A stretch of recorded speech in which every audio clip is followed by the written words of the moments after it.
L'associació, ho van dur a terme perquè veien que feia falta com un suport, no? Sí, un suport acadèmic molt necessari als alumnes tant magrebins com no magrebins, que molts d'ells abandonen els estudis. I clar, el nostre objectiu és evitar això, perquè només a través d'una associació és com es poden fer front a necessitats socials. A poquet intentem que els pares obrin els ulls, els alumnes també, i poder arribar a tothom per integrar-se totalment. Però... Clar, oferim una atenció orientadora tant als pares com als alumnes, perquè, clar, i després de l'ESO, què?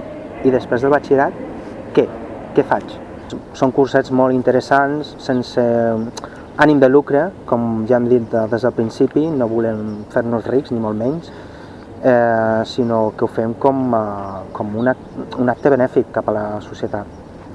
És una pena, no?, que especialment els estrangers, quan arriben aquí, doncs se'n senten com malament, no? Diuen, és que jo vinc de fora, segurament no podré arribar al mateix nivell que un d'aquí.